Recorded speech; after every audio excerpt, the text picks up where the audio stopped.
अखण्डमण्डलाकारं व्याप्तं येन चराचरं तत्पदं दर्शितं येन तस्मै श्रीगुरुवे नमः। मनोजवं मारुततुल्यवेगं जितेन्द्रियं बुद्धिमतां वरिष्ठं वातात्मजं वानरयूथमुख्यं श्रीरामदूतं शरणं प्रपद्ये।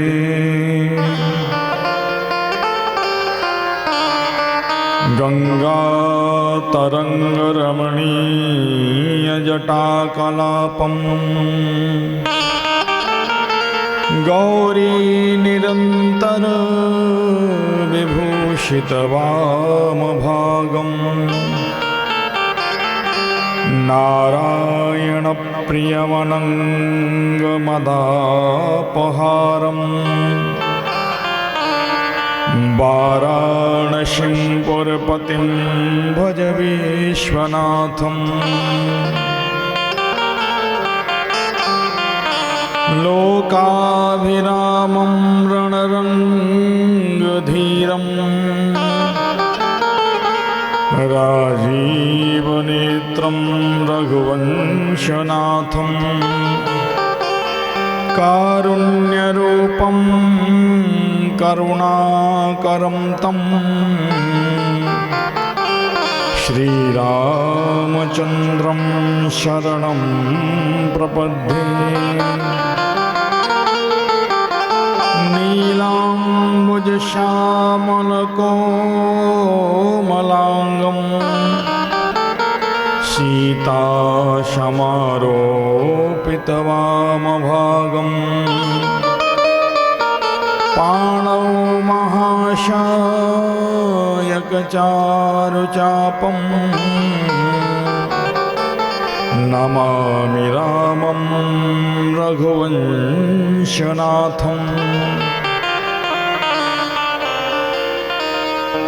श्रीमत्पयोनिधिनिकेतनचक्रपाणे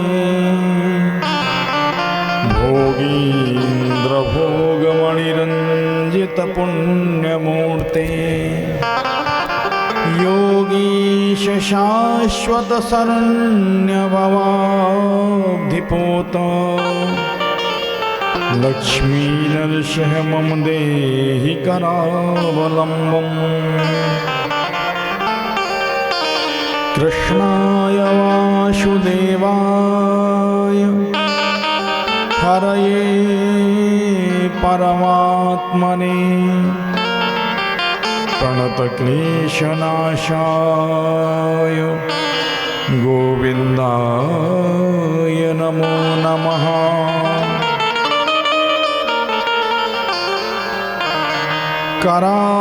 करारविन्देन पदारविन्दं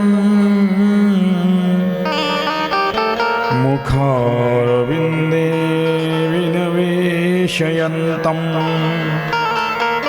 वटस्य पत्रस्य पुटे शयानं बालं मुकुन्दं मनसा स्मरामि।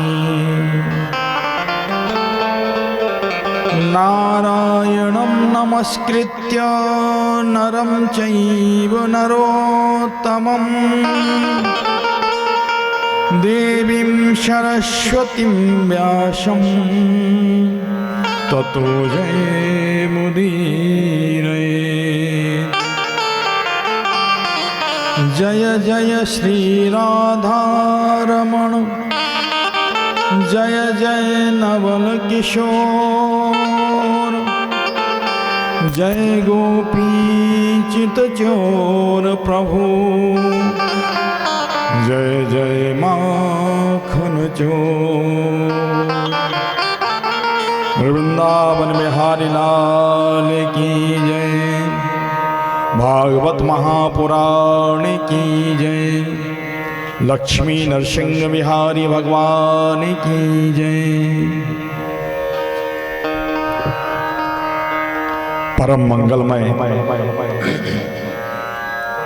अकारणि करुणा वरुणालय परात्पर परब्रह्म जगत नियंता भगवान श्री श्याम सुंदर की दिव्य मंगलमयी पावन कथा गंगा में हम और आप गोता लगाने के लिए उपस्थित हुए हैं। आप सभी प्रबुद्ध श्रोताओं के हृदय में विराजमान परमात्मा, सभी मातृशक्ति ममतामयी माताओं के हृदय में विराजमान परमात्मा के चरणों में वंदन करते हुए और YouTube के माध्यम से जितने लोग भी कथा का रसास्वादन कर रहे हैं, कथा गंगा को श्रवण कर रहे हैं, उनके लिए भी उनके हृदय में बैठे परमात्मा को वंदन नमन। आज कथा का चतुर्थ दिवस, पावन मंगलमय दिव्य कथा कलयुग के प्राणियों को कलयुग के पापों के संतरण के लिए ये हमें और आपको प्राप्त हुई है। आइए कथा में प्रवेश करने के पूर्व मन और वाणी की शुद्धि के लिए भगवान नाम संकीर्तन करें। इसके उपरांत कथा में प्रवेश करते हैं। श्री कृष्ण गोविंद हरे मुरारी, हे नाथ नारायण वासुदेव।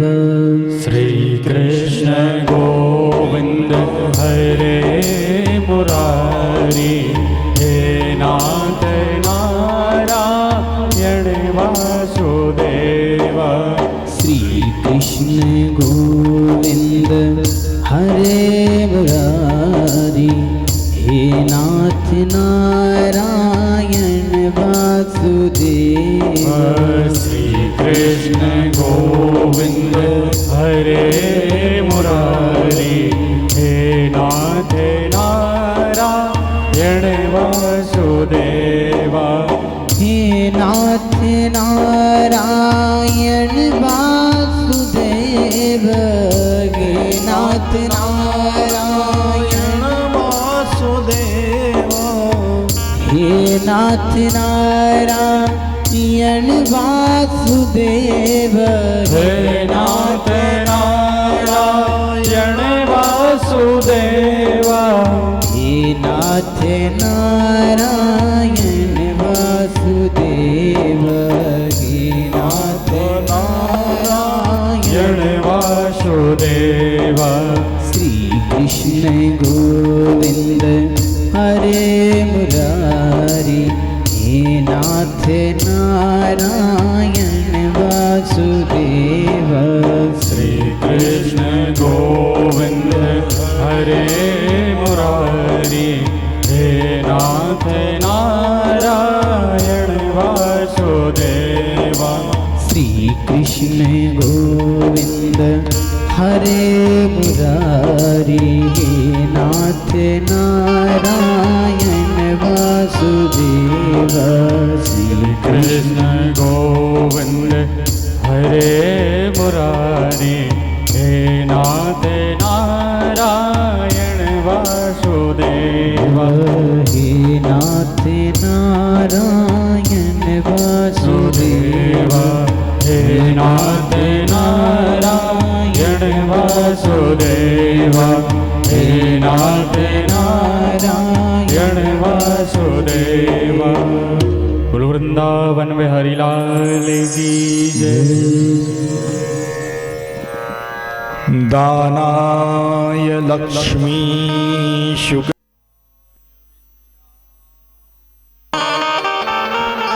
चिंता परब्रह्म विनिश्चिताय परोपकाराय वचांसि यस्य बंधस्त्रलोकी तिलकाशय कहा दानाय लक्ष्मी शुकताय विद्या। आप जितना दान करेंगे, जितना दान करके पुण्य अर्जन करेंगे, ये दान आपका अनंत वर्षों तक, अनंत जन्मों तक अक्षय रहेगा और उस दान का फल आपको पुनः दूसरे जन्म में प्राप्त होगा। दानाय लक्ष्मी, यदि आपने दान किया है तब आपको अगले जन्म में आप धनवान होंगे, आपके यहाँ धन की व्यवस्था होगी। दान किया है तभी धन प्राप्त होगा। और दोनों जन्मों में, इस जन्म में भी अगर आप दान करते हैं तो दान करने के कारण आपका धन की वृद्धि होने लगती है। ये दिखाई ना देने वाली प्रक्रिया है। पुण्य किसी को दिखाई देते हैं? आपने जो पुण्य किया है वो दिखाई आपको नहीं देगा, लेकिन वो संचित होता जाएगा, इकट्ठा होता जाएगा और आपको आपके जन्मांतर में उसका फल प्राप्त होने लगता है। अनंत जन्मों तक व्यक्ति ने जो पुण्य किए हैं, दान किया है, उसका फल उसे प्राप्त होगा ही। एक श्वेद नाम के राजा थे। श्रीमद् वाल्मीकि रामायण में एक कथा आती है कि एक श्वेद नाम के राजा थे जिन्होंने सत्कर्म करके स्वर्ग तो प्राप्त कर लिया, लेकिन कभी उन्होंने कुछ दान ही नहीं किया था। दान नहीं किया था तो उसका फल ये हुआ कि श्वेद नाम के राजा विमान, जब उनको भूख लगती, देखिए स्वर्ग में तो भूख प्यास वैसे ही नहीं सताती किसी को।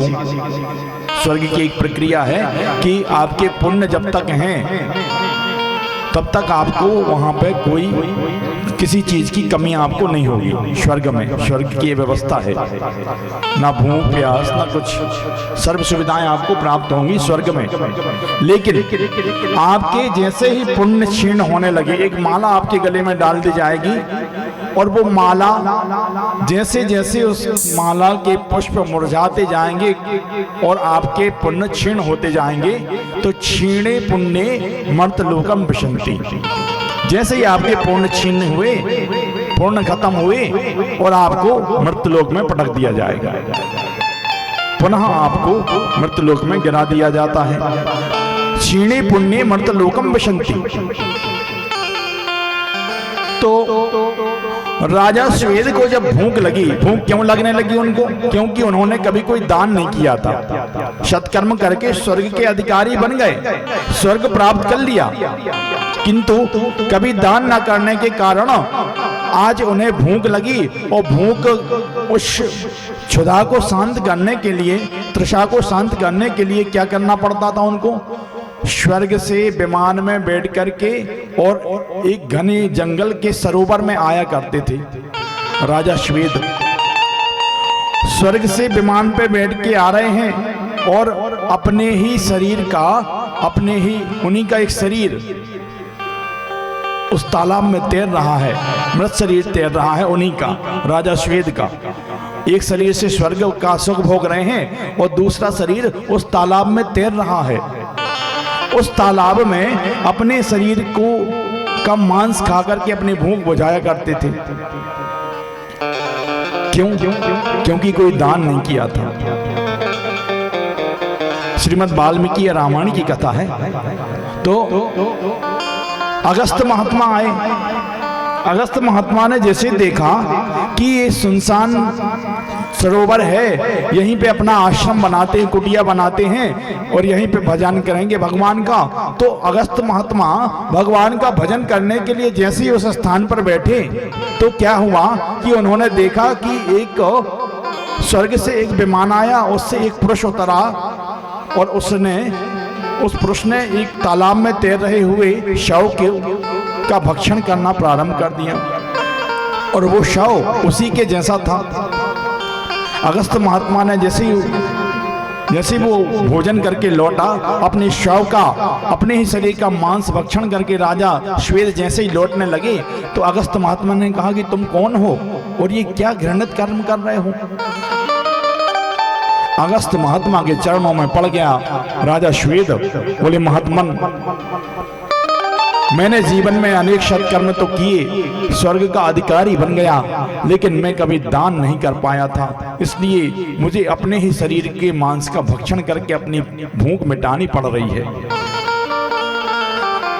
तुरंत उसने सोने के कंगन निकाले और अगस्त महात्मा को दान में दिए कि आप मेरे इस दान को स्वीकार करें और मुझे इस घृणित कर्म से मुक्ति प्रदान करें।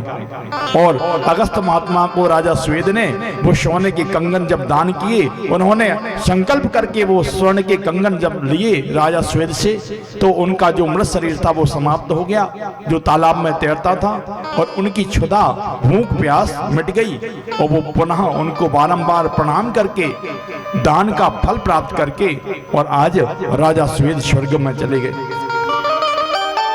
तो कहने का तात्पर्य यह है कि हमने अगर जीवन में दान नहीं किया है तो हम कितने भी सत्कर्म क्यों ना कर लें, हमें इतना घृणित कर्म अवश्य करना पड़ता है स्वर्ग प्राप्त करने के बाद भी। राजा श्वेत की तरह दानाय लक्ष्मी सुकृताय विद्या, आपने यदि अच्छे कर्म किए हैं, अच्छा दान पुण्य किया है और सत्कर्म किए हैं, सुकृत कोई पुण्य के कार्य किए हैं, तभी आपको विद्या प्राप्त होगी। हम और आप देखते हैं कि किसी के माता पिता बिल्कुल अनपढ़ हैं, कभी स्कूल का मुख नहीं देखा, विद्यालय का मुख नहीं देखा, लेकिन उनके बालक इतने होशियार होते हैं, कोई बहुत बड़े बड़े अधिकारी बनते हैं, IPS IAS बनते हैं, अधिकारी बनते हैं, इंजीनियर बनते हैं, बड़े होशियार होते हैं पढ़ने में, उन्हें कोई ना किसी प्रकार की कोचिंग इत्यादि की व्यवस्था उनकी नहीं हो पाती बेचारों की, लेकिन फिर भी वो इतने अच्छे पढ़ जाते हैं कि बड़े बड़े अधिकारी बन जाते हैं। तो इसका अर्थ क्या है?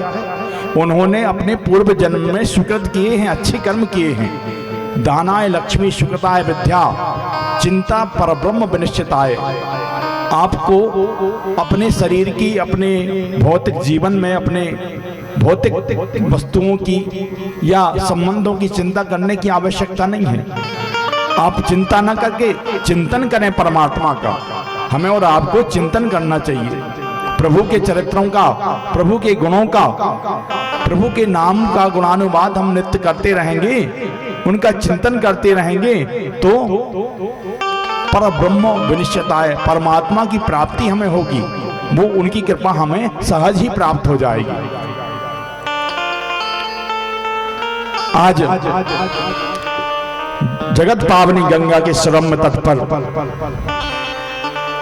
राजा परीक्षित विराजमान हैं और महामुनि सुखदेव जी उनको दिव्य भागवत जी की कथा श्रवण करा रहे हैं। सुखदेव जी कहते हैं, राजन, मनु महाराज की तीनों कन्याओं के जीवन चरित्र का मैंने वर्णन किया। अब उनके छोटे पुत्र उत्तानपाद की चरित्र का वर्णन करता हूं। राजा उत्तानपाद की दो रानियां थी, एक का नाम था सुरुचि और दूसरी का नाम था सुनीति। पहली रानी का नाम सुनीति था। बहुत समय व्यतीत हो गया, राजा के विवाह हुए, सुनीति के गर्भ से कोई बालक उत्पन्न नहीं हुआ, तो सुनीति ने अपने पति से, राजा उत्तानपाद से कहा, स्वामी आप दूसरा विवाह कर लें। पहले जो राजा महाराजा हुआ करते थे उनको संतति बढ़ाने के लिए और अपने राज्य का उत्तराधिकारी प्राप्त करने के लिए अनेकों विवाह करने पड़ते थे। अगर एक रानी को संतान की प्राप्ति नहीं हुई तो दूसरा विवाह कर लिया करते थे। अनेकों कई विवाह राजा उस समय किया करते थे। तो राजा उत्तानपाद तो नहीं चाहते थे कि मैं दूसरा विवाह करूं, किंतु सुनीति के बार बार आग्रह करने पर राजा उत्तानपाद ने विवाह करना स्वीकार कर लिया। तो सुरुचि नाम की एक दूसरी कन्या से उनका विवाह हुआ और दैव योग से ऐसा संयोग बना कि जब उससे विवाह हो गया, सुरुचि नाम की रानी राजकुमारी से इनका विवाह हुआ जब, तो उसके बाद राजा उत्तानपाद की जो पहली पत्नी सुनीति थी वो भी गर्भवती हो गई और सुरुचि भी गर्भवती हो गई और दोनों के यहाँ बालकों ने जन्म लिया। सुनीति जैसा उनका नाम वैसा ही गुण थे। सुनीति अर्थात सुंदर नीति, सुंदर नीति से चलने वाली, अच्छी नीति युक्त कर्म करने वाली। और सुरुचि, सुरुचि अर्थात मन मर्जी से चलने वाली। तो सुनीति के यहाँ जो बालक हुआ उस बालक का नाम हुआ ध्रुव और सुरुचि के यहाँ जो बालक हुआ उसका नाम हुआ उत्तम। दोनों बालक बड़े सुंदर, सुशील और सबके प्रिय थे। लेकिन कालांतर में हुआ क्या कि रानी सुनीति को राजा उत्तानपाद ने सुरुचि के कहने पर सुरुचि ने अधिक प्रेम राजा से प्रदर्शित करना प्रारंभ कर दिया और इसके आते ही उनके यहाँ पुत्र प्राप्त हुए तो इसकी और मान प्रतिष्ठा बढ़ गई। सुरुचि, रानी सुरुचि की, छोटी रानी की। तो जो सुनीति नाम की इनकी रानी थी बड़ी, उस रानी को राजा ने एक अलग कक्ष में स्थान दे दिया। अब राजमहल में केवल सुरुचि और राजा उत्तानपाद रहते हैं और उनका पुत्र उत्तम रहता है। रानी सुनीति जो है अपने पुत्र ध्रुव के साथ अलग एक कक्ष में रहती है और वहीं भगवान का भजन ध्यान करती हैं। सुखदेव जी कहते हैं, राजन, बालक जब 5 वर्ष के हो गए तो एक दिन की बात कि वह उत्तम जो है अपने पिता की गोद में बैठा हुआ था। अपने पिता की गोद में उत्तम बैठा हुआ है, सुरुचि का पुत्र, और ध्रुव भी खेलते खेलते उसी स्थान पर पहुंच गया। तो बालक क्या करते हैं, बालकों की एक आदत होती है कि अगर कोई कुछ वस्तु खा रहा है तो उनको भी वही वस्तु चाहिए। अगर कोई उनको दुलार कर रहा है, अपनी गोद में बैठा लिए, तो वो भी उसके लिए जिद करते हैं कि मुझे भी गोद में बैठा लो, मैं भी बैठूंगा। बालक तो बालक ठहरे, 5 वर्ष का बालक ध्रुव जैसे ही उसने देखा कि उत्तम मेरे पिताजी की गोद में बैठा है, पिताजी की गोद में उत्तम को बैठे देख करके ध्रुव के मन में हुआ कि मैं भी पिता की गोद में बैठूं। तो पिता की गोद में बैठने के लिए जैसे ही ध्रुव आगे बढ़ा तो उसकी विवाहता ने, सुरुचि ने उसको रोका। बोले, रुको, कहां जा रहे हो? ध्रुव जी ने कहा, मैं भी पिता की गोद में बैठूंगा जैसे उत्तम बैठा है, मैं भी तो उनका पुत्र हूं। सुरुचि ने कहा, नहीं, अगर तुम अभी इस गोद में बैठने के अधिकारी नहीं हो। यदि तुम्हें उस गोद में बैठना है तो वन में जाओ, तपस्या करो, भगवान को प्रसन्न करो और भगवान से वरदान मांगो कि वो तुम्हें मेरी कोख से जन्म दें, तब तुम इस गोद में बैठने के अधिकारी बनोगे। नन्हा सा बालक ध्रुव, क्षत्रिय बालक है, बात लग गई, कुछ नहीं बोला, चुपचाप लौट के आ गया।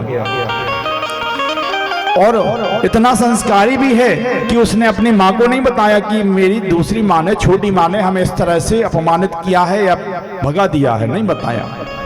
एक दासी ने आकर के और सुनीति को बताया कि आज रानी सुरुचि ने इस प्रकार से उत्तम को, ध्रुव को अपमानित किया है और ध्रुव उदास होकर के आ गए हैं। ध्रुव जी ने आकर के माता से कहा, माता सुनीति ने कहा, बेटा, तुम्हारी विमाता ने तुम्हें ठीक कहा है, तुम्हें वन में जाकर के तपस्या करना चाहिए और भगवान को प्रसन्न करके उनसे इच्छित वरदान मांगना चाहिए। ध्रुव ने कहा, ठीक है मां, मैं अब वन में जाऊंगा और भगवान को प्रसन्न करूंगा। आज बालक ध्रुव, नन्हा सा बालक, और वन में चल दिया, वन की ओर चल दिया। घनघोर जंगल ध्रुव जी पहुंच गए। बीच में नारद जी ने विचार किया, देखें तो इस बालक की कितना पक्का इसका दृढ़ संकल्प, इतना इसका पक्का है या नहीं, ये दृढ़ संकल्पित है या नहीं, ये वास्तव में कुछ कर पाएगा या नहीं। नारद जी मार्ग में मिल गए। नारद जी ने बालक ध्रुव से कहा, बालक अरे बेटे तुम कौन हो, कहां जा रहे हो? बोले मेरा नाम ध्रुव है और मैं भगवान को प्रसन्न करने के लिए वन में जा रहा हूं, तपस्या करने के लिए जा रहा हूं। नारद जी हंसने लगे, बोले बेटा अभी तो तुम्हारे खेलने कूदने के दिन हैं, अभी से तुम क्या तपस्या करोगे? जाओ जाकर के और खेलो कूदो, जब कुछ बड़े हो जाओ तब आके तपस्या करना भगवान को प्राप्त करने के लिए। तो बालक ध्रुव ने कहा कि महात्मा जी आप जो भी हैं, हमें आपसे कोई सलाह नहीं लेनी है, हम आपसे सलाह लेने नहीं आए, हम तो सिर्फ इतना पूछ रहे हैं कि आगे जाके कहाँ पे किस स्थान पे बैठ के तपस्या करना चाहिए, कौन सा स्थान अच्छा रहता है। अगर आप नहीं बता पा रहे हैं तो हमें कोई आगे की सलाह मत दीजिए, मैं तो लौटने वाला नहीं हूं। मन ही मन नारद जी कहने लगे कि कितना दिव्य तेज है एक क्षत्रिय बालक का, देखो तो इतना छोटा। नारद जी ने कहा बेटा यहाँ हिंसक जानवर रहते हैं, सिंह व्याघ्र आदि अनेकों प्रकार के हिंसक जानवर हैं, जहरीले सर्प इस वन में रहते हैं, घनघोर जंगल है, इस जंगल की कठिन अवस्था को तुम इतने छोटे बालक कैसे सहन कर पाओगे? ध्रुव ने कहा नहीं, मैं तो अब दृढ़ संकल्पित होके आया हूं कि मैं प्रभु को प्राप्त किए बिना और अब लौटने वाला नहीं। जब नारद जी ने देख लिया कि बालक का दृढ़ संकल्प पक्का है, दृढ़ निश्चय इसने बना लिया है, अब ये बिना भगवान को प्राप्त किए लौटने वाला नहीं, तो नारद जी ने तुरंत ही बालक को मंत्र दे दिया। द्वादशाक्षर मंत्र का उपदेश नारद जी ने किया। बोले ओम नमो भगवते वासुदेवाय। द्वादशाक्षर मंत्र आज नारद जी ने ध्रुव जी महाराज को दिया, बालक ध्रुव को दिया। बोले बेटा इस मंत्र का जप करना, आसन सिद्धि बताई कि इस प्रकार से आसन लगा करके बोले मधुबन में चले जाओ, वहां पर बड़ वृक्ष के नीचे बैठ करके और भगवान का ध्यान करना, और इस तरह से प्रभु का जब तुम जप करोगे, श्वास को अवरुद्ध करोगे, प्राणायाम की प्रक्रिया भी नारद जी ने समझा दी और अपना शिष्य बना लिया, चेला बना लिया, और मंत्र देकर के नारद जी ने आज ध्रुव जी को भेज दिया। मधुबन में जाकर के ध्रुव जी ने बैठ करके बड़ वृक्ष के नीचे और तप करना आरंभ कर दिया, भगवान का तप। नियम क्या बनाया? बोले त्रातांते त्रात्रांते कपित्थो वदराशन। तीन रात बाद एक बार थोड़ा सा फलाहार लेते और फिर तीन रात तक सर्वथा निराहार, बदरी फल, बेर के फल खाते। ऐसे फिर संख्या बढ़ाते गए, फिर 6 रात बाद एक बार पत्ते खाते, पर्ण, उसके बाद 6 रात तक कुछ भी नहीं, 6 दिन 6 रात के लिए कुछ भी नहीं खाना। फिर 12 रात्रि तक केवल वायु का आहार, और 12 दिन तक 12 रात तक वो भी नहीं। ऐसे करते करते 5 महीने तक ध्रुव जी ने घोर तपस्या की। 5वां महीना जब पूर्ण हुआ तो बालक ध्रुव ने समस्त प्रकार से अपने 10 इंद्रियों को एकत्रित किया, एकाकार किया, मन को स्थिर किया और प्राणायाम के माध्यम से श्वास को अवरुद्ध कर लिया, रोक लिया। और उनके हृदय में, बालक ध्रुव के हृदय में परमात्मा की दिव्य मूर्ति प्रकट हो गई। गोविंद के दर्शन अपने हृदय में ध्रुव जी महाराज करने लगे। अब ध्रुव जी अपने हृदय में भगवान के दिव्य स्वरूप का दर्शन कर रहे हैं। उनके हृदय में भगवान की दिव्य झांकी प्रकट हो गई और उन्होंने प्राणवायु को अवरुद्ध कर लिया, रोक लिया, जिससे समस्त त्रिलोक की प्राणवायु रुकने लगी, अवरुद्ध होने लगी। सारे देवता घबराए और तुरंत जाकर के श्री हरि भगवान विष्णु के पास पहुंचे। बोले प्रभु बालक ध्रुव की तपस्या पूर्ण हो गई है, आप उनकी शरण में उनके दर्शन देने के लिए पहुंचे। नहीं तो उन्होंने तो प्राणवायु रोक करके समस्त संसार चराचर जगत को और संकट में डाल दिया है। तुरंत भगवान श्री हरि आज गरुड़ पर विराजमान होकर के ध्रुव जी के, जहां ध्रुव बालक ध्रुव तपस्या में लीन थे, ध्यान मग्न बैठे हुए थे, वहां भगवान आकर के प्रकट हो जाते हैं। अब भगवान श्री हरि जैसे ही प्रकट हुए, बालक ध्रुव को बार बार श्री हरि बुला रहे हैं, बेटा ध्रुव उठो, बेटा ध्रुव उठो। लेकिन ध्रुव जी महाराज उठने का नाम ही नहीं, नेत्र खोल के ध्रुव जी देख ही नहीं रहे। क्यों? क्योंकि अगर वो उनके मन में ये विचार है कि यदि मैंने देखा और अगर मैं देख रहा हूं बाहर, तो मेरे अंदर जो भगवान की छवि मैं देख रहा हूं, दिव्य दर्शन कर रहा हूं प्रभु के अद्भुत छवि की, वो छवि विलुप्त हो जाएगी, फिर मैं भगवान के दर्शन मुझे नहीं हो पाएंगे। इस कारण ध्रुव जी अपने नेत्र नहीं खोल रहे। और उधर भगवान ने बार बार जब ध्रुव को बुलाया, ध्रुव ने जब नेत्र नहीं खोले, तो भगवान ने अपनी माया से वो जो छवि उसके ध्रुव जी के हृदय में विराजमान थी, उस छवि को खींच लिया। तो जैसे वो छवि विलुप्त हुई, तो घबरा करके ध्रुव जी ने छटपटा कर एकदम से नेत्र खोले, तो सामने जो हृदय, जो अंदर जो छवि देख रहे थे, वो बाहर परमात्मा दिखाई देने लगी। बाहर वैसे ही भगवान श्री हरि विष्णु शंख चक्र गदा पद्म लिए खड़े हुए हैं। चतुर्भुज रूपधारी भगवान के दिव्य दर्शन करके ध्रुव जी देखते रह गए। अब 5 वर्ष के बालक हैं, कभी विद्यालय नहीं गए, कभी कोई शिक्षा ग्रहण नहीं की। अब क्या बात करें भगवान से, कैसे उनकी स्तुति करें, कैसे उनकी पूजा करें, कैसे उनसे बात करें, क्या बात करें। ध्रुव जी के मन में ही अब मौन है, बोलना तो बहुत कुछ चाह रहे हैं, लेकिन क्या बोलें, कैसे बोलें। भगवान ध्रुव जी के भाव को समझ गए और भगवान ने तुरंत अपना पांचजन्य शंख जो है ध्रुव जी के कपोल से, गाल से स्पर्श कराया, तो 4 वेद, 6 शास्त्र, 18 पुराणों का ज्ञान उनको हो गया तुरंत। और ध्रुव जी वेद स्तुतियां भगवान की करने लगे। दिव्य श्लोकों से ध्रुव जी महाराज ने भगवान की दिव्य स्तुति की। ध्रुव जी ने कहा, प्रभु मैंने तो एक लोभवश आपकी आराधना की थी, पिता की गोद में विराजमान होने के लिए मैंने तप किया था, आपकी आराधना की थी, और आज आपके दर्शन पाकर के मेरी समस्त कामनाएं दूर हो गई हैं, छूट गई हैं। अब कछुनाथ न चाहिए मोरे, दीन दयाल अनुग्रह तोरे। अब केवल आपकी कृपा और आपकी भक्ति मुझे चाहिए है, और संसार की कोई वस्तु मुझे नहीं चाहिए। न पिता की गोद, न कोई राज सिंहासन, न किसी प्रकार की कामना मेरे हृदय में, मेरे मन में अब बची नहीं है। हे प्रभु, आपके दिव्य दर्शन करके मैं धन्य हो गया। अनेकों प्रकार से जब ध्रुव जी स्तुति करने लगे, तो भगवान बोले कि मेरे दर्शन का फल अमोघ है बेटा। जो मेरे दर्शन कर लेता है उसे कुछ ना कुछ मनोकामना तो पूर्ण होते ही है, लेकिन अमोघ है।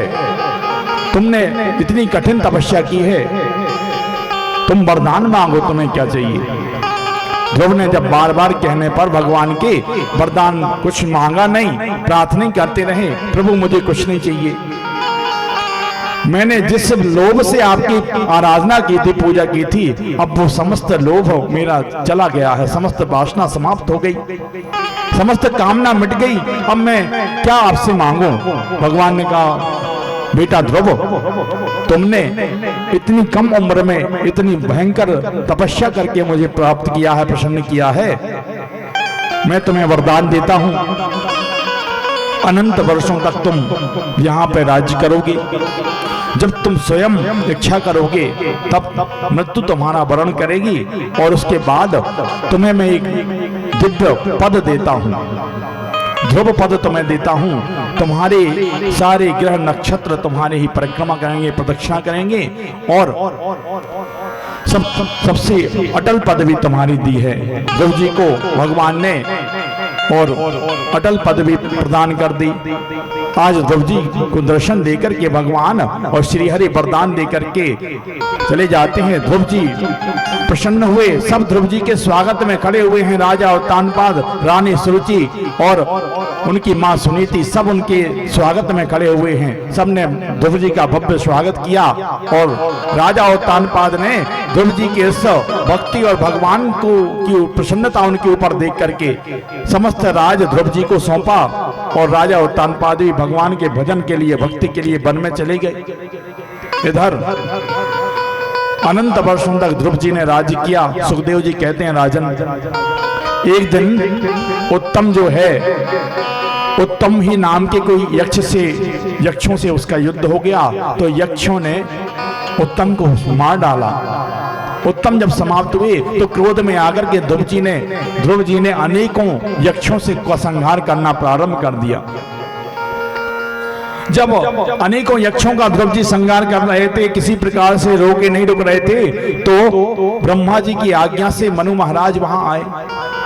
मनु महाराज ने और ध्रुव को समझाया, बोले बेटा ध्रुव, अपने भाई की मृत्यु का प्रतिशोध लेने के लिए तुमने इतने सारे यक्षों, निर्दोष यक्षों को मार डाला है। ये बेटा ये उचित नहीं है, ये संहार बंद करो और भगवान की भक्ति में लगो। ध्रुव जी को अपने इस किए पर बहुत पश्चाताप हुआ और ध्रुव जी ने आकर के पुनः और युद्ध को शांत किया, आकर के भगवान की भक्ति की। सुखदेव जी कहते हैं, राजन, आज जब ध्रुव जी का समय आया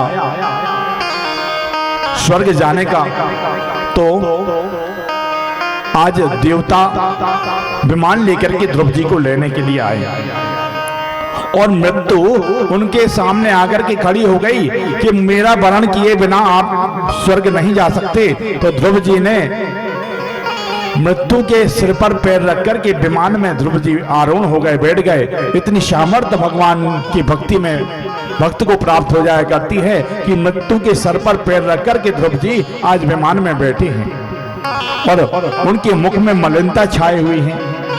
तो श्री हरि के पार्षदों ने कहा कि ध्रुव जी आप का मुख मलिन क्यों है, क्या कारण है? तो ध्रुव जी ने ध्रुव जी के मनोभाव को वो समझ गए। बोले, आप जिस बात से चिंतित हैं आप आगे देखिए। तो ध्रुव जी ने आगे देखा तो आगे भी एक विमान जा रहा था, बड़ी तेज गति से। उस विमान में उनकी मां बैठी हुई थी। ध्रुव जी के मन में यही खेद था, यही चिंता थी कि मेरी मां की क्या गति हुई होगी, मेरी मां को भगवान ने स्वर्ग प्रदान किया है या नहीं। लेकिन ध्रुव जी की ये जो मना स्थिति थी वो तुरंत शांत हो गई, क्योंकि उन्होंने देखा कि सामने उनकी मां को और भगवान के पार्षद स्वर्ग के लिए, भगवान के वैकुंठ धाम के लिए ले जा रहे हैं। और आज ध्रुव जी महाराज उस दिव्य सुंदर स्थान को, अपनी अटल पदवी उनको उत्तर दिशा में विद्यमान हुए और सब ग्रह नक्षत्र उन्हीं की प्रदक्षिणा करते हैं और उन्हीं की साक्षी में समस्त कार्य आयोजित होते हैं, धार्मिक अनुष्ठान होते हैं, विवाह आदि उन्हीं की साक्षी में किए जाते हैं। इतना दिव्य वरदान भगवान श्री हरि ने ध्रुव जी महाराज को दिया। सुखदेव जी कहते हैं, राजन, इन्हीं के वंश में और भी प्रतापी राजा हुए, राजा अंग हुए। और राजा अंग तो धर्मात्मा थे, लेकिन उनका जो पुत्र हुआ बैन, राजा अंग का पुत्र जो बैन हुआ ना, वो बड़ा अत्याचारी था। अपने आप को भगवान समझता था। उसने सारे राज्य में पूरे हर प्रकार से पूजा अनुष्ठान बंद करा दिए। बोले, राजा में ही समस्त देवताओं का वास होता है और मैं ही राजा हूँ, तो मैं ही तुम सबका देवता हूँ, भगवान हूँ, सब मेरी पूजा करो। किसी प्रकार से भगवान के लिए कोई अनुष्ठान या यज्ञ करना ठीक नहीं। जब बैन ने इस प्रकार कहा और तो ब्राह्मणों ने को बड़ा क्रोध आया। ब्राह्मणों ने जो हुंकार भरी तो बेन जो है निस्तेज होकर के उसका शरीर धराशायी हो गया। प्राणांत हो गए बेन के। राजा बेन इतना पदक था, इतना पापी था राजा बेन के ब्राह्मणों के हुंकार मात्र से वो और धराशायी हो गया, भूमि पर गिर पड़ा। अब जब बिना राजा के और सिंहासन खाली हो गया तो सब बड़े चिंतित हुए, अब क्या किया जाए। बिना राजा के तो अनेक प्रकार के उपद्रव होंगे, चोर आदि भय उत्पन्न होगा, दुर्भिक्ष होगा, चारों ओर आतंक फैल जाएगा, दुराचार फैल जाएगा। राजा तो कोई ना कोई होना चाहिए। तो अब बेन के शरीर का मंथन किया गया। बेन के शरीर का जब मंथन हुआ, बाएं अंग का मंथन हुआ, तो उसमें से काला काला पुरुष उत्पन्न हुआ जो निषाद नाम से विख्यात हुआ। और राजा बेन के दाहिने अंग का जब मंथन किया गया तो उसमें से पृथु महाराज का प्रादुर्भाव हो जाता है। बोले पृथु महाराज की जय। पृथु जी ने भगवान के अंश अवतार हैं। पृथु जी राजा पृथु भगवान के अंश अवतार हैं। पृथु जी ने जब जैसे जन्म लिया तो उनके राज्य सिंहासन पे जैसे ही पृथु जी प्रकट हुए बेन के दाहिने अंग के मंथन से, तो पृथु जी जैसे ही सिंहासन पर बैठने वाले थे उनका सिंहासन राज तिलक होने लगा, तो उसके पहले ही ऋषियों ने महात्माओं ने उनकी स्तुति करना प्रारंभ कर दी। जब राजा पृथु की स्तुति प्रारंभ की तो उन्होंने ब्राह्मणों को ऋषियों को रोका कि आप इसी प्रकार से राज्य का संचालन कर पाया हूं, आज तो मेरा राज्याभिषेक हो रहा है और आज ही आप मेरी प्रशंसा करने लगे, ये प्रशंसा बंद करो। बेन के अत्याचार के कारण पृथ्वी घबरा गई थी और पृथ्वी ने अपने सारे तत्व को अपने अंदर समाहित कर लिया था। आप किसी भी प्रकार से न कोई औषधियां उत्पन्न हो रही थी, न कोई बीज डालने पर न कोई अनाज उत्पन्न होता था। पृथ्वी की उर्वरा शक्ति उसने समाप्त कर ली थी, अपने अंदर ग्रहण कर ली थी। बेन के अत्याचार के कारण बहुत दुर्भिक्ष पड़ने लगा था। तो आज राजा पृथु जो हैं, पृथु जी ने इंद्र को बछड़ा बनाया, पृथ्वी को गौ बनाया और दोहन करना प्रारंभ कर दिया। पृथ्वी का दोहन किया। राजा पृथु ने पृथ्वी को अपनी पुत्री के समान माना, इसलिए पृथ्वी का नाम राजा पृथु के नाम के अनुसार पृथ्वी पड़ा। पहले पृथ्वी का नाम था धरित्री। धरती का नाम क्या पड़ा? पृथ्वी, राजा पृथु की कन्या के रूप में।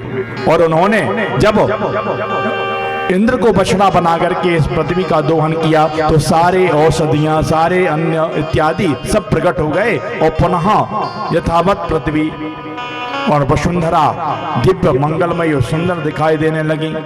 राजा पृथु ने अनंत वर्षों तक दिव्य राज्य किया, ब्राह्मणों की सेवा की, अनेकों यज्ञ अनुष्ठान इत्यादि किए और भगवान के चरित्रों को श्रवण करने के लिए राजा पृथु ने 10,000 कान भगवान से मांगे थे कि 2 कानों से मैं आपके चरित्र को नहीं सुन पा रहा हूं, मुझे 10,000 कान आप दे दीजिए जिससे मैं 10,000 कानों से आपका चरित्र श्रवण करना चाहता हूं, सुनना चाहता हूं। और हम और आप के भी कान कम पड़ जाते हैं, काय के लिए? दूसरे की बुराई सुनने के लिए। अगर कोई देना चाहे तो 10-25 कान और भगवान दे दे तो दूसरे की बुराई कितनी ज्यादा सुन ले, यही सोचते ना हम लोग। लेकिन राजा पृथु ने भगवान के चरित्र सुनने के लिए 10,000 कानों की मांग की थी कि हमें इतनी कान आप प्रदान कर दीजिए कि मैं भगवान के नित्य चरित्र श्रवण करता रहूं, सुनता रहूं। ऐसे दिव्य मंगलमय और धर्मात्मा मनु महाराज के वंश में उत्पन्न हुए। सुखदेव जी कहते हैं, राजन मनु महाराज के एक और पुत्र थे जिनका नाम था प्रियव्रत। प्रियव्रत भगवान के परम भक्त थे और प्रियव्रत जी जो हैं एक बार की बात के प्रियव्रत को सब राज्य पाठ से तो उनको कोई लगाव नहीं था, राज्य तो वो नहीं करना चाहते थे, लेकिन प्रियव्रत को जबरदस्ती जब सबने गृहस्थ आश्रम में आने को कहा और उसके बाद उन्होंने कहा कि तुम बेटा तुम राज्य का संचालन करो, मनु महाराज ने कहा, स्वयं ब्रह्मा जी ने कहा, तब प्रियव्रत जी ने राज्य का संचालन किया। बैठे एक दिन प्रियव्रत जी ने विचार किया कि ये रात्रि क्यों होती है, मैं इस रात्रि को होने नहीं दूंगा, रात्रि को समाप्त कर दूंगा। तो प्रियव्रत जी ने क्या किया कि जैसे सूर्यास्त होने वाला हुआ, सूर्यास्त हुआ और इधर प्रियव्रत ने अपना एक दिव्य रथ लिया जो सूर्य के समान ही तेजस्वी था और उस रथ को लेकर के और भ्रमण करने लगे, पृथ्वी की परिक्रमा करने लगे। तो जैसी स्थिति दिन के समय हुआ करती है, सूर्य की उपस्थिति में होती है, अंधकार नहीं होता, वैसे ही प्रियव्रत जी के उस रथ के प्रभाव से अंधकार ही नहीं हुआ। 7 दिन तक 7 परिक्रमा और प्रियव्रत जी ने उस रथ से लगाए, जिससे 7 द्वीप बन गए पृथ्वी में। मनु महाराज ने ब्रह्मा जी ने आकर के रोका कि बेटा ये तुम क्या कर रहे हो, रात्रि जीव के विश्राम के लिए बनाई गई है, समस्त प्राणियों के विश्राम के लिए रात्रि बनाई गई है, और तुम इस प्रकृति के नियम को बदल करके और प्रकृति के संतुलन को मत बिगाड़ो। आज हम और आप भी ऐसे ही कर रहे हैं, प्रकृति का अंधाधुंध दोहन जो हम कर रहे हैं, वनों को काट रहे हैं, नदियों को बांध रहे हैं, और अनेक प्रकार से जो हमारे तीर्थ स्थल हैं उन स्थलों पर होटल इत्यादि बन रहे हैं, पिकनिक स्पॉट बनाए जा रहे हैं। उसका दुष्परिणाम ये है कि आज जो मौसम है वो उसकी प्रक्रिया बिगड़ गई है, ना उचित वर्षा हो रही है, ना समय से आपको ना सही ठंड हो पा रही है, ना फसलें हो पा रही हैं, अनेकों प्रकार की समस्याएं आ रही हैं, दुर्भिक्ष उत्पन्न हो रहे हैं, केदारनाथ जैसी बड़ी बड़ी घटनाएं दुर्घटनाएं हो रही हैं। कारण हम अपनी सुख सुविधाओं के लिए और प्रकृति का अंधाधुंध दोहन कर रहे हैं, प्राकृतिक संसाधनों का, वस्तुओं का। ये हमें नहीं करना चाहिए। भविष्य की दृष्टि से देखा जाए तो आगे चल के बहुत विकट समस्याएं उत्पन्न होंगी, क्योंकि हम किसी भी तरह से रोके नहीं रुक रहे हैं। आधुनिकता की इतनी अधिक दौड़ है कि हम वृक्षों को समाप्त कर रहे हैं, और वृक्ष जो है वो वृक्ष निर्जीव नहीं है, उनमें भी जीव है, जीवात्मा है वो भी। और हम वृक्षों को निरंतर काटते जा रहे हैं, लगाने का तो नाम ही नहीं है। हम और आपको सभी नियम बनाना चाहिए कि अपने बालकों के जन्म दिवस पर या विवाह की वर्षगांठ पर उस ऐसे अवसरों पर और एक वृक्षारोपण अवश्य किया जाए, कहीं ना कहीं एक वृक्ष लगाएं और उसकी सेवा करें, और ऐसे वृक्ष लगाएं जो प्रकृति को संतुलित करते हों। पीपल, बरगद इत्यादि जो पूजनीय वृक्ष हैं, इनका रोपण करें, इनका संरक्षण करें। ये हमें और आपको करना चाहिए। प्रकृति जब संतुलित होगी, वृक्ष अधिक होंगे तो संतुलन बनेगा और हर प्रकार से धन, अन्न धन के भंडार बनेंगे और हम सबका स्वास्थ्य भी अच्छा रहेगा। आगे चल के जो ये पूजनीय वृक्षों को ऋषियों ने, महात्माओं ने धर्म से क्यों जोड़ा है? इसी कारण से हम उसको पूजनीय मानते हैं, इसलिए नहीं काटेंगे। पूजनीय मानेंगे तो नहीं काटेंगे। धर्म से जोड़ने का कारण यही है कि वो हमारे पूजनीय वृक्ष हैं, पीपल, बरगद, आंवला इत्यादि। इन सबको इसलिए पूजनीय माना है, बताया गया है कि अगर हम धर्म से जोड़ देंगे तो लोग इन्हें नहीं काटेंगे, इनका संरक्षण करेंगे। लेकिन आज की स्थिति में ऐसा है कि कोई किसी प्रकार से इन बातों को नहीं मान रहा और निरंतर वनों की कटाई चलती जा रही है, निरंतर बांध इत्यादि बना करके और नदियों के उसको रोका जा रहा है वेग को, जिससे अनेकों प्रकार से भूकंप इत्यादि जैसी घटनाएं हो रही हैं। और जो तीर्थ स्थल हैं उनको दूषित किया जा रहा है, होटल इत्यादि वहां बनाए जा रहे हैं, लोग वहां पिकनिक मनाने का स्थान मान के जाते हैं घूमने। कोई दर्शनों के लिए, तीर्थ यात्रा के लिए नहीं जा रहा। कई लोग वहाँ दर्शनों के लिए जाते हैं, लेकिन कई लोग उसको पिकनिक स्पॉट समझते हैं कि घूमने का स्थान है। यहाँ जाएंगे, वहाँ कुछ दिन रहेंगे, होटल में अच्छे एसी कमरा बुक करके रहेंगे, और इसका दुष्परिणाम ये होता है कि प्रकृति आज की वर्तमान की स्थिति में, आज से जो 20-25 साल जो स्थिति थी केदारनाथ की, वही स्थिति पुनः निर्मित हो गई है। सब अलग हो गया, सब भगवान ने सब अलग कर दिया।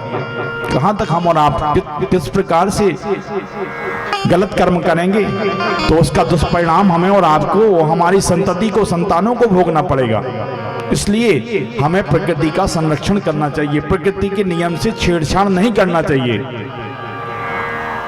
उत्तानपाद जी को, प्रियव्रत जी को जब ब्रह्मा जी ने समझाया कि बेटा ये प्रकृति का नियम है, रात्रि विश्राम के लिए है, जीवों के विश्राम के लिए, पूरे दिन व्यक्ति चराचर जगत कार्य करता रहता है और रात्रि विश्राम के लिए उनको बनाई गई है, इस नियम को भंग मत करो।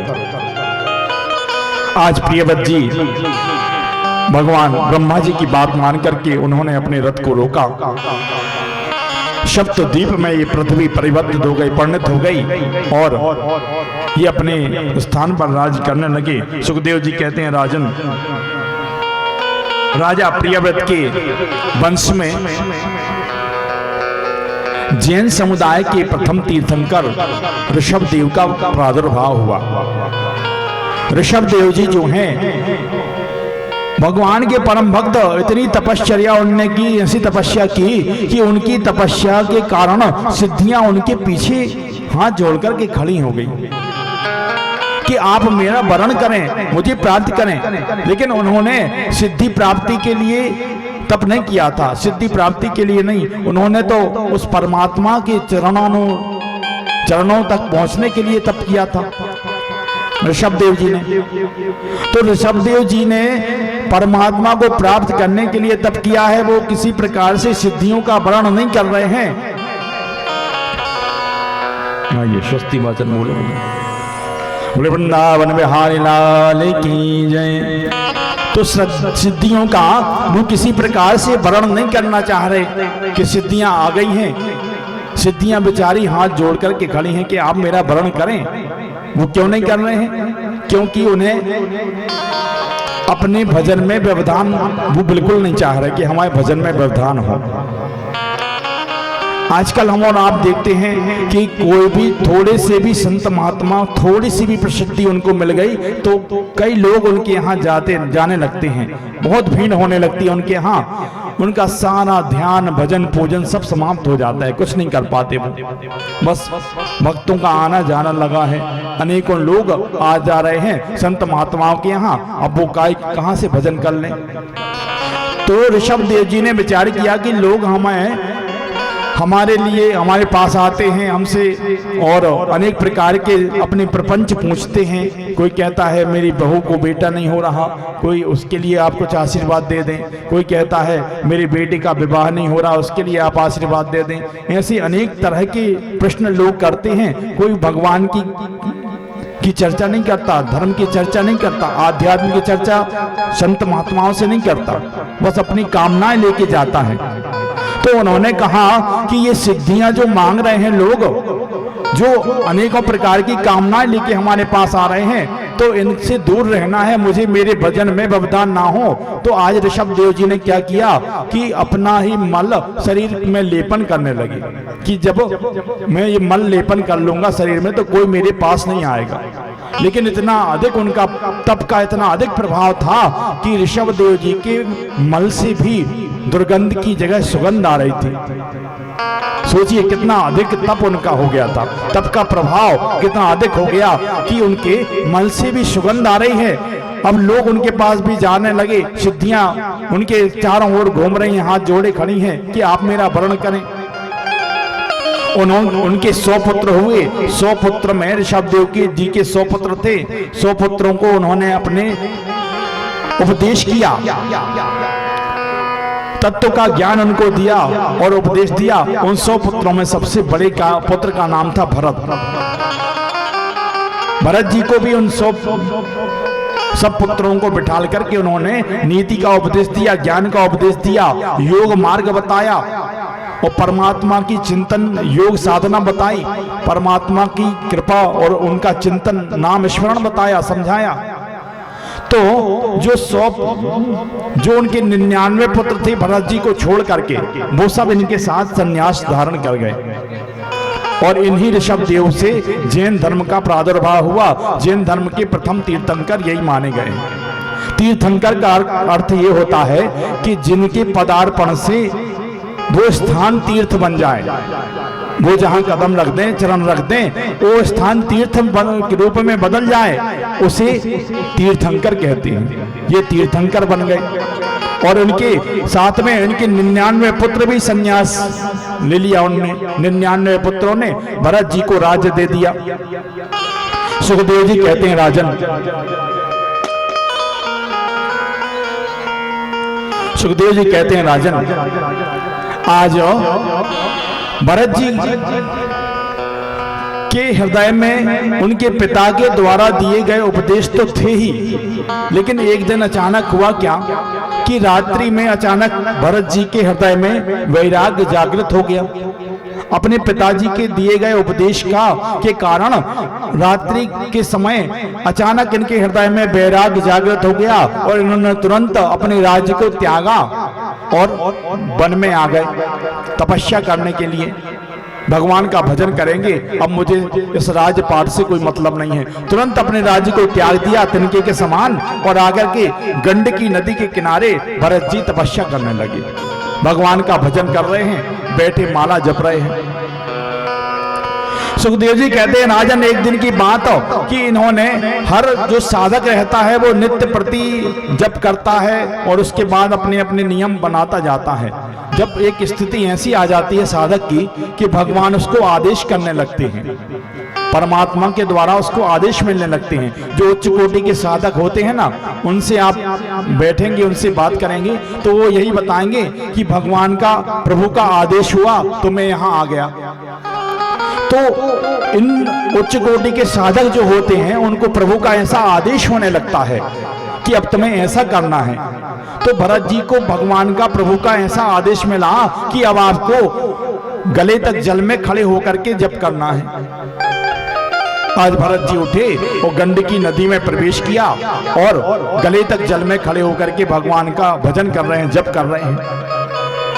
तो गंडकी नदी के जल में, गले तक जल में खड़े होकर के भरत जी तपस्या कर रहे हैं, भगवान का जप कर रहे हैं कि उसी समय एक गर्भवती हिरणी जल पीने के लिए गंडकी नदी में आई और वो गर्भवती हिरणी गंडकी नदी का जल पी ही रही थी कि इतने में एक शेर ने बड़ी जोर से दहाड़ लगाई।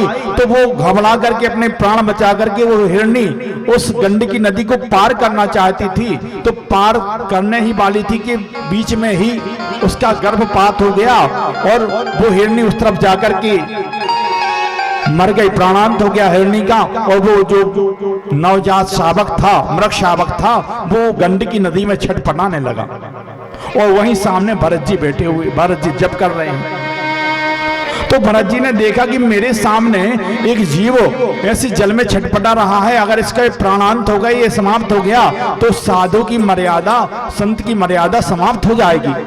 क्योंकि साधु तो पर स्वार्थ के कारण साधन धरा शरीर, साधु का शरीर जो है वो दूसरे के हित के लिए होता है।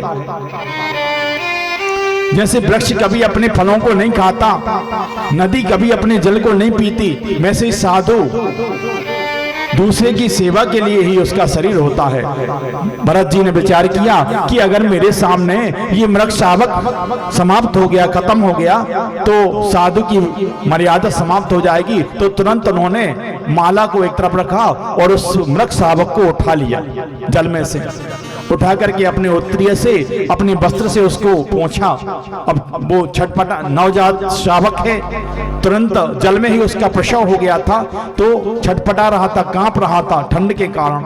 भरत जी ने वहीं की कुछ पत्ते इकट्ठे किए, आग प्रज्वलित की, उस बालक को, उस मृग शावक को चैतन्य किया और बरगद इत्यादि का दूध ला करके उसको पिलाया।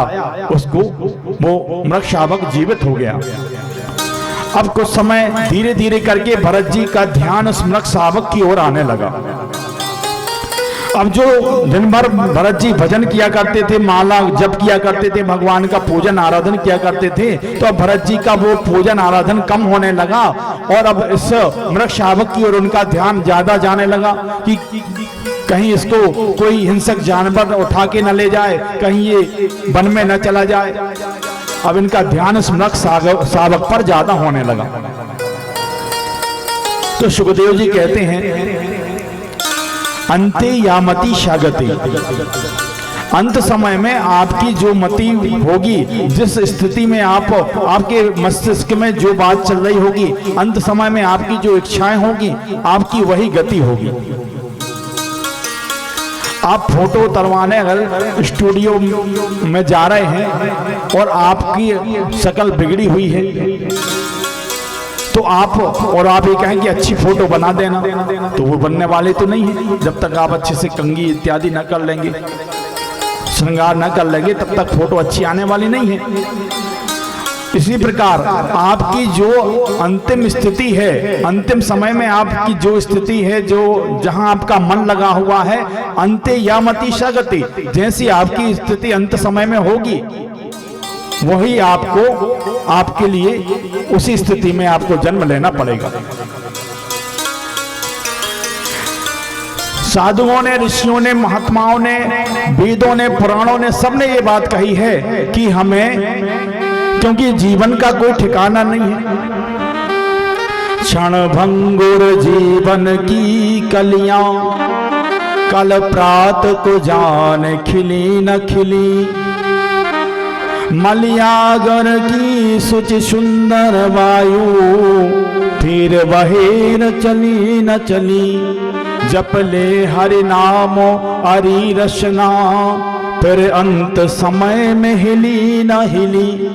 इसलिए किसी को अपने जीवन का कोई भी भरोसा नहीं है, किसी को पता नहीं है कि कब उसके जीवन का अंतिम समय आ जाए, अगले ही पल क्या होने वाला है, किसी को पता नहीं, किसी को ज्ञात नहीं है। इसलिए कहा गया है कि नित्य भगवान के नाम को अपने हृदय में विराजित करें, उनके नाम का उच्चारण करते रहें, मन में उनकी स्मृति को बनाए रहें, क्योंकि पता नहीं है कब हमारा अंत समय आ जाए। और जन्म जन्म मुनि जतन कराही, अंत राम कहे आवत नाही।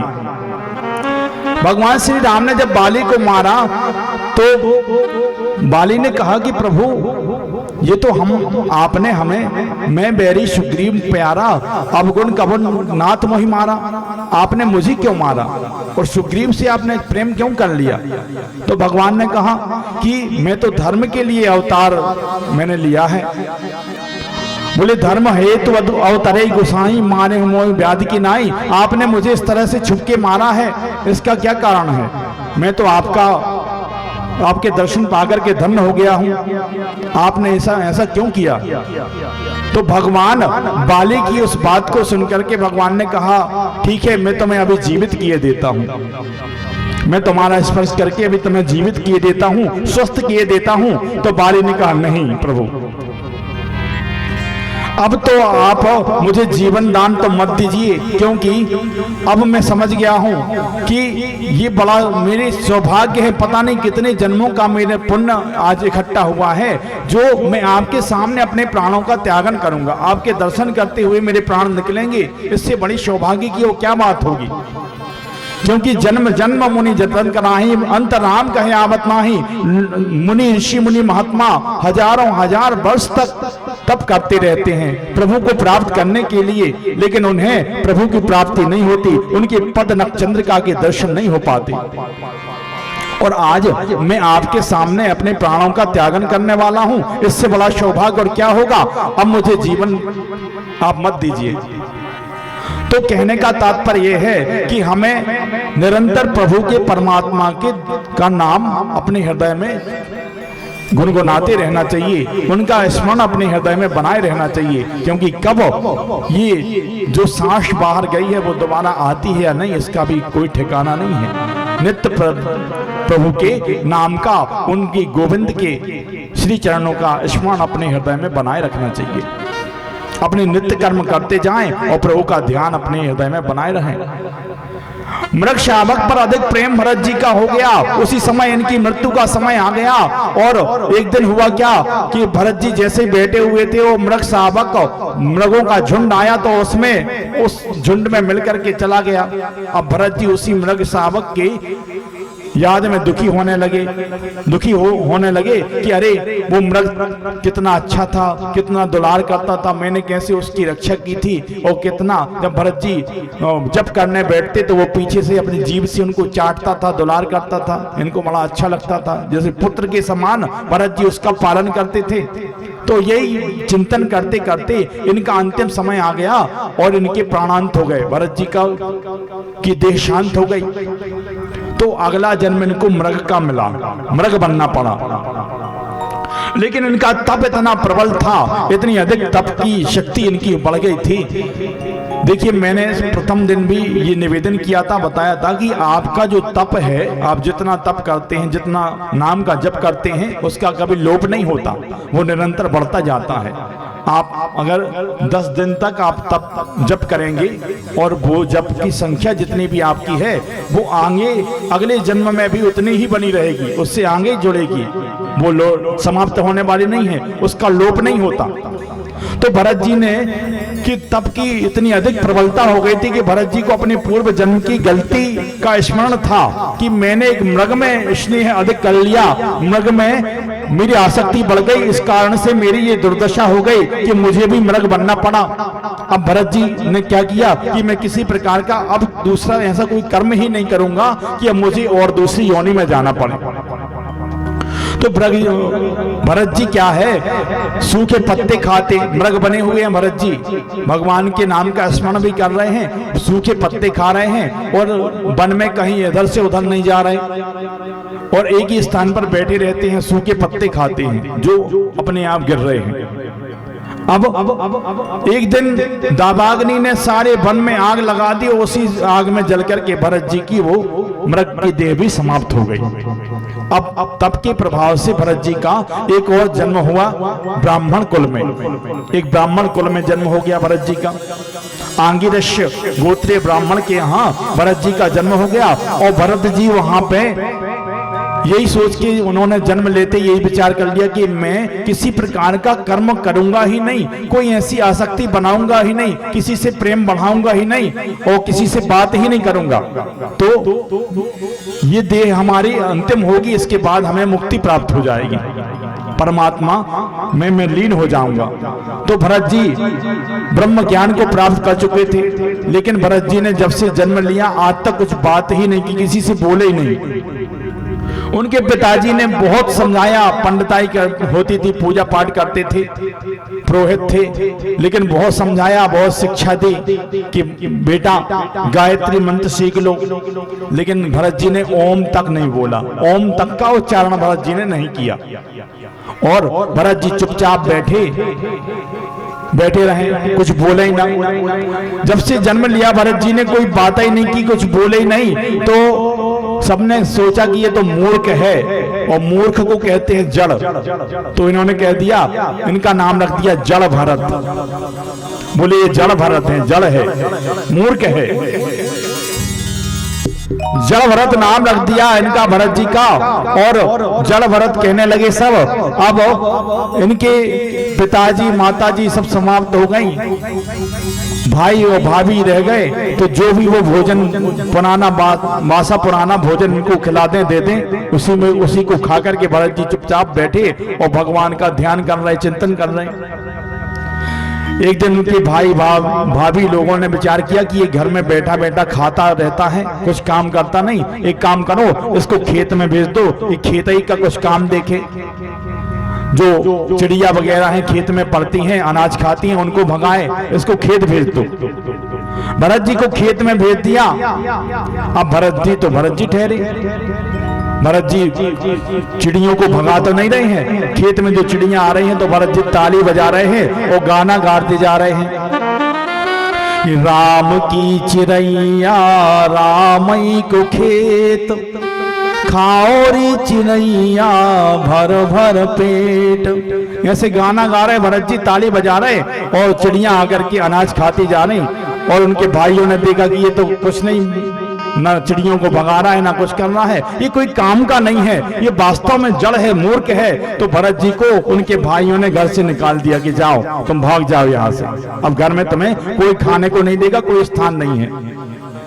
अब भरत जी तो ये चाहते ही थे कि हमसे कोई संबंध न रखे, कोई संबंध में बनाना नहीं चाहता। भरत जी आ गए और एक शिला पर, एक चट्टान पर बैठ करके और भगवान का ध्यान चिंतन करने लगे।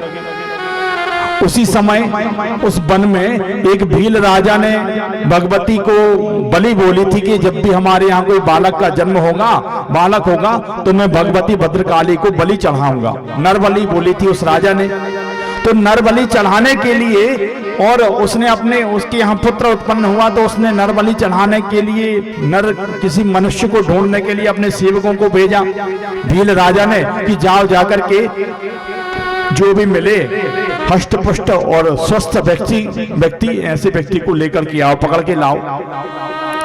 उस राजा के सेवक ढूंढने जैसे निकले तो आज होता क्या है कि वो सेवक आए तो उनकी नजर भरत जी पर पड़ी। भरत जी बैठे हुए थे ध्यान मग्न। तो उन सेवकों ने कहा कि ये बहुत अच्छी बलि है, अच्छा मोटा ताजा भी है और अच्छा लग रहा है, ये इस बलि को अपन ले जाएंगे, इसको बलि पशु बना करके ले जाएंगे तो राजा बड़े प्रसन्न होंगे और हमें उपहार देंगे, पारितोषिक देंगे।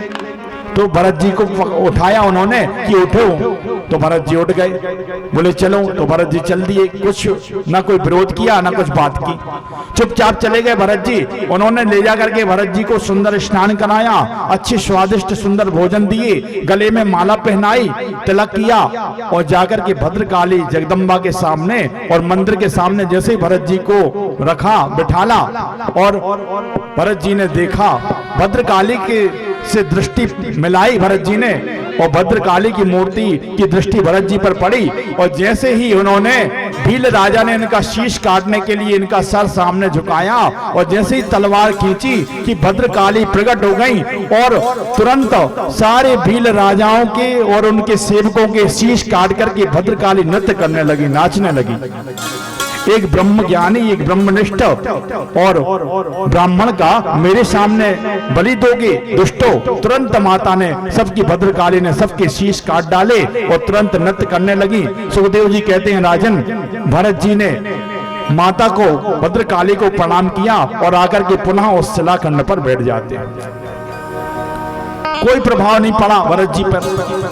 अब उसी समय सिंधु शोभियर देश का राजा रहुगण ब्रह्म ज्ञान प्राप्त करने के लिए और कपिल भगवान के आश्रम पे जा रहा था, तो मार्ग में उसकी पालकी से जा रहा था। तो पालकी में 4 लोग चारों ओर नियुक्त होते हैं। उनमें से एक का हार जो है बीमार पड़ गया, तो उन्होंने कहा कि भाई एक कोई व्यक्ति ढूंढ लो जो पालकी ले जा सके।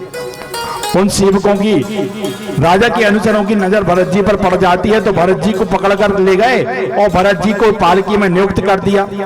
अब भरत जी जब पालकी की में नियुक्त हो जाते हैं तो भरत जी, जड़ भरत जी क्या काम करते हैं कि वो देखकर चलते हैं कि मार्ग में कोई चींटी इत्यादि मेरे पैरों के नीचे ना आ जाए, तो वो उछल उछल के चलते हैं। अगर कोई चींटी या चींटा दिखाई दे जाता है तो वो उछल जाते हैं। तो राजा रहुगण जब वो उछले, उनके कंधे पर पालकी है, जैसे ही उछली तो राजा रहुगण का सिर ऊपर पालकी में टकराया।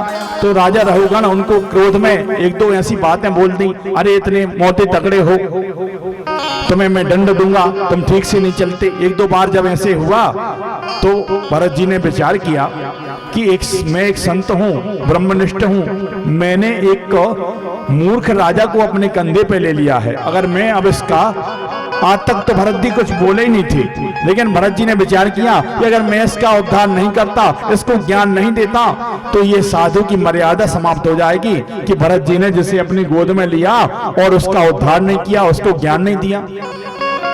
तो आज भरत जी बोले, राजन, ये भूख प्यास, मोटा पतला होना, ये सब शरीर का धर्म है, आत्मा अलग है, निर्लिप्त है। जब ये बात भरत जी की रहुगण ने सुनी तो तुरंत पालकी से कूद गए और चरणों में गिर गए। बोले, प्रभु आप कौन हैं? क्या आप स्वयं साक्षात कपिल भगवान हैं, जिनके यहाँ मैं ब्रह्म ज्ञान के लिए, तत्व ज्ञान के लिए जा रहा था?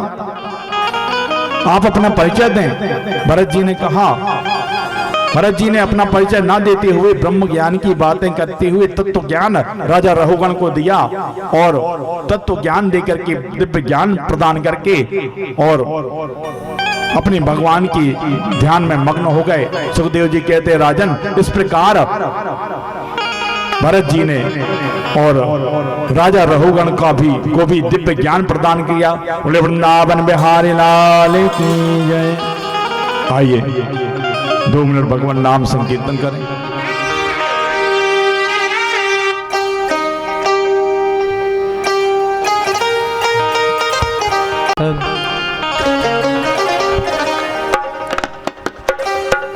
बाणी में तनिक मिठास नहीं, पर विनय सुनाने आया हूँ। बाणी में तनिक मिठास नहीं, पर विनय सुनाने आया हूँ। भगवान तुम्हारे चरणों में मैं तुम्हें मनाने आया हूँ। भगवान तुम्हारे चरणों में मैं तुम्हें मनाने आया हूँ। तुम्हारे चरणों में मैं तुम्हें मनाने बड़ी में तनिक मिठास नहीं, पर विनय सुनाने आया हूँ। बड़ी में तनिक मिठास नहीं, पर विनय सुनाने आया हूँ।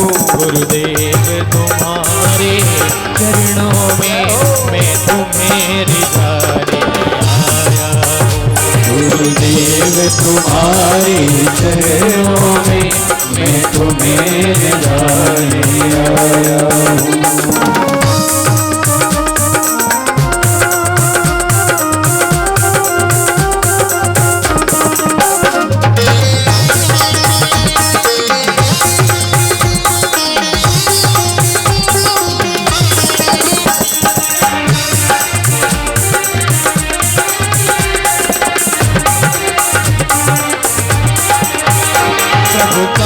शरणामृत लेने को है पास मेरे कोई पात्र नहीं। प्रभु का चरणामृत लेने को है पास मेरे कोई पात्र नहीं।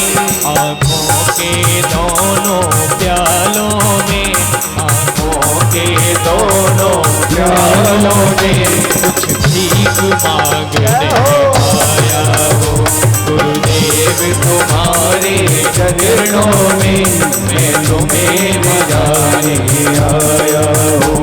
गुरुदेव तुम्हारे चरणों में मैं तुम्हें मनाने आया हूँ। तो हाथ उठा के तालियों की सेवा के साथ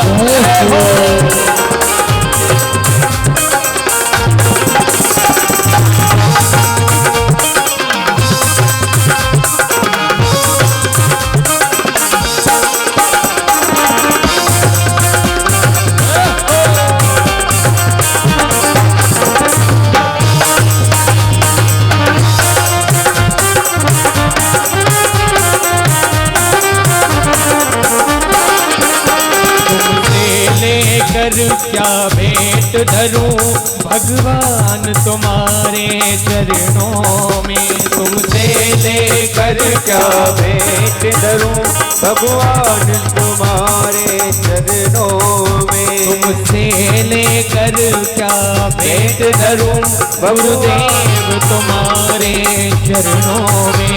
तुम्हें भिक्षुक हूँ तुम दाता हो, मैं भिक्षुक हूँ तुम दाता हो, संबंध बताने आया हूँ, गुरुदेव तुम्हारे चरणों में, मैं तुम्हें मनाने आया हूँ।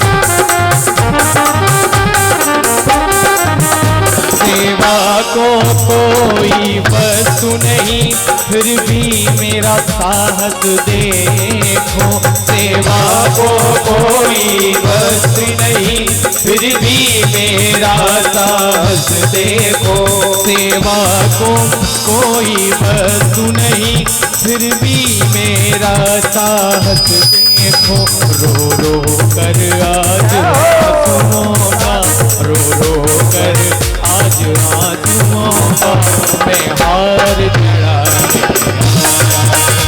गुरुदेव तुम्हारे चरणों में, मैं तुम्हें मनाने आया हूँ, गुरुदेव तुम्हारे चरणों में, मैं तुम्हें मनाने आया हूँ, गुरुदेव तुम्हारे चरणों में, मैं तुम्हें मनाने आया हूँ, मैं तुम्हें मनाने आया हूँ, मैं तुम्हें मनाने आया हूँ। वृंदावन विहारी लाल की जय।